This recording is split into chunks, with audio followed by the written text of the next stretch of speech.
Yo a Argentina fui cuando era muy pequeña. Tenía como 1 año con mis padres que se mudaron a la Argentina de Estados Unidos. Y me crié en la Argentina. Y volvíamos a visitar a mi familia en el norte cada 3 o 4 años. Y tuve una infancia muy feliz, muy sana, en la provincia de Buenos Aires, en un pueblito que se llamaba Bragado, o que se llama Bragado todavía.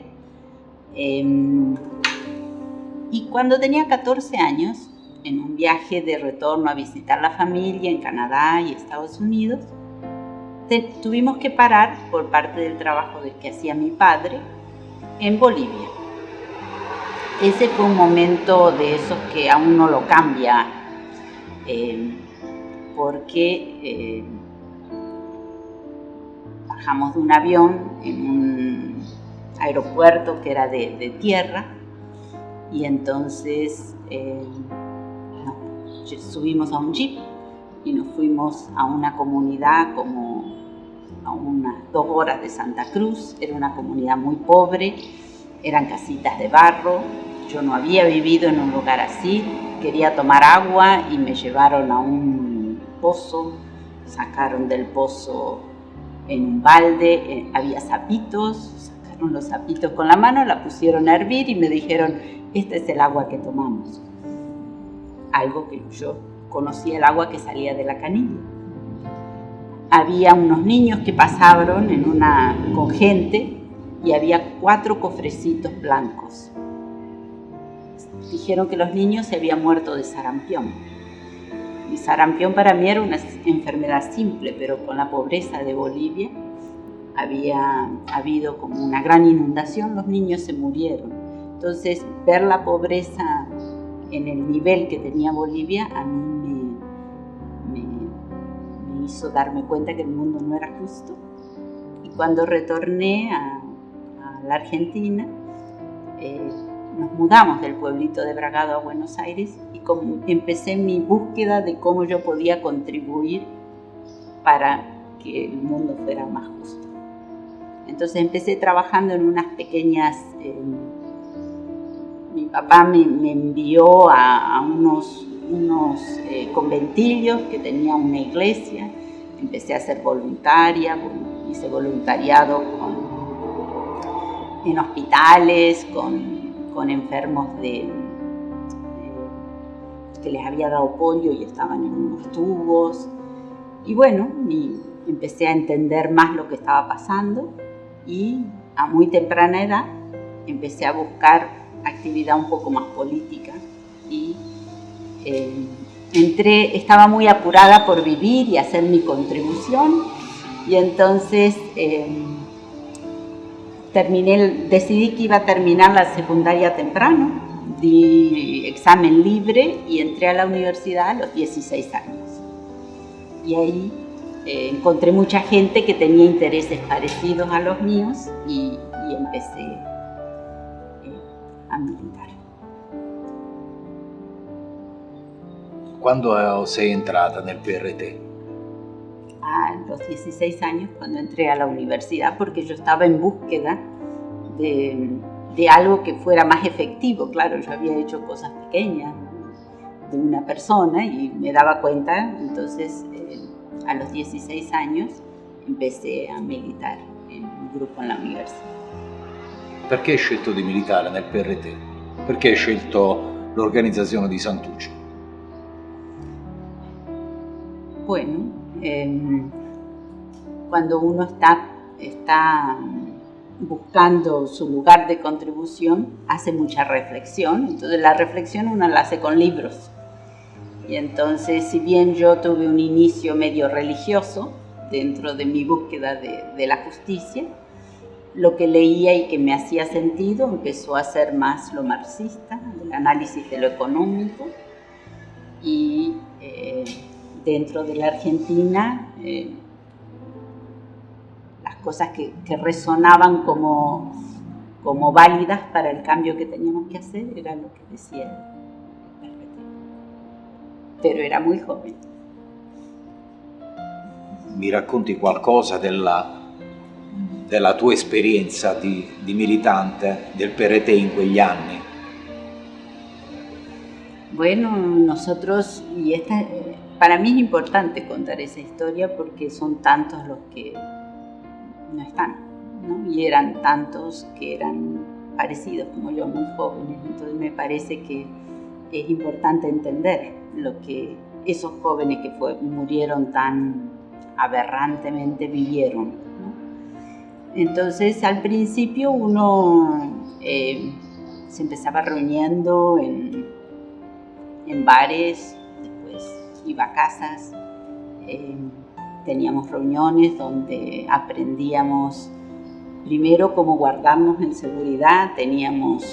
Siempre que nos encontrábamos teníamos que definir lo que llamábamos el minuto, que era por qué estábamos juntos, si alguien venía, porque no nos conocíamos por nombre, entonces qué íbamos a decir.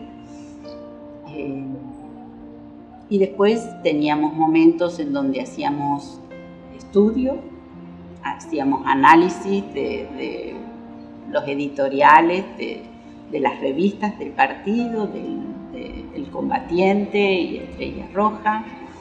Hacíamos después a veces organización de actividades que tenían que ver con pintadas que hacíamos o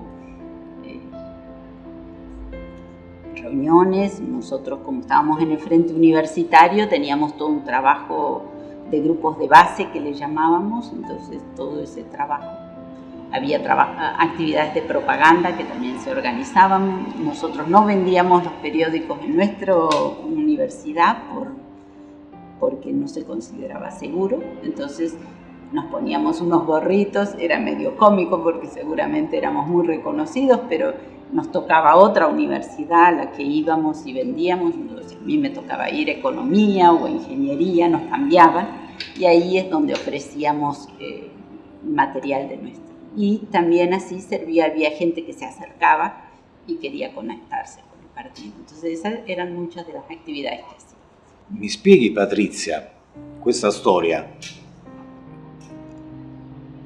per cui il PRT chiedeva a voi studenti, in particolare gli studenti universitari, di proletarizzarvi, e poi mi devi spiegare una cosa: il codice morale e etico che il partito di Santuccio chiedeva ai suoi militanti di rispettare.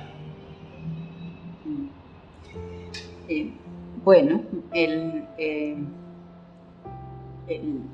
carácter del hombre revolucionario era una cosa muy importante para el partido. No decíamos tanto la mujer, pero bueno, éramos hombres y mujeres.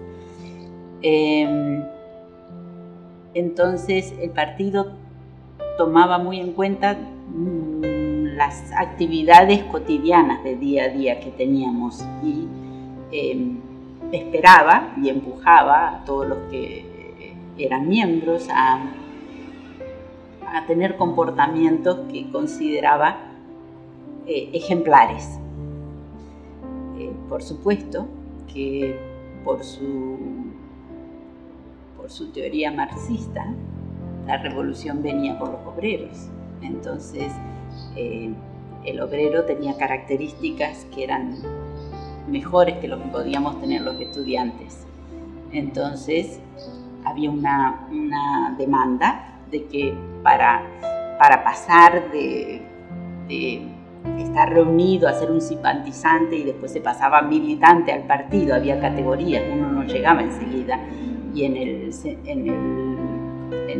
frente universitario no había muchísimos militantes, éramos simpatizantes.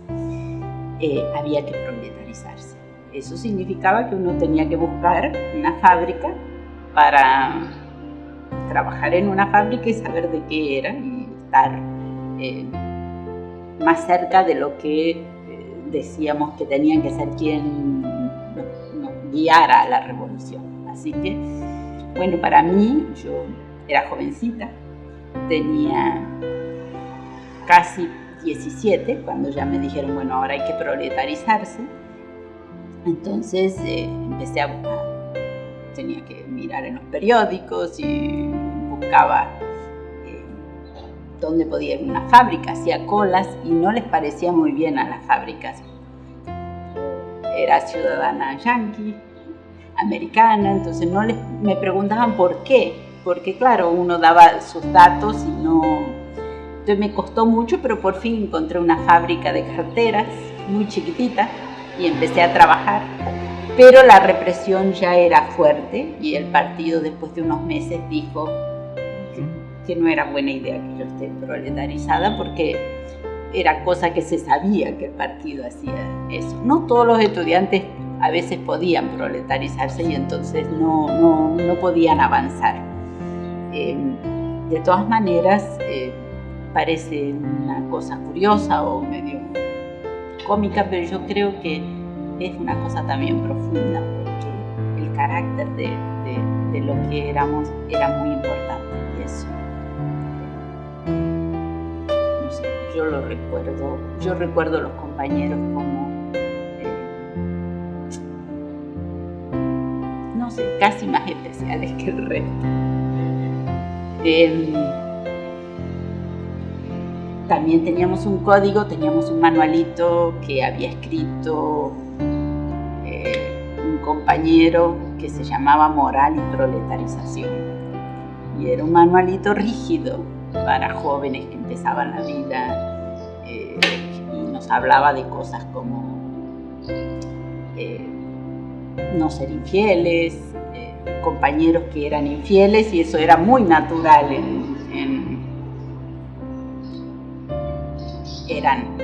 cuando se descubría eran sancionados con distintas cosas.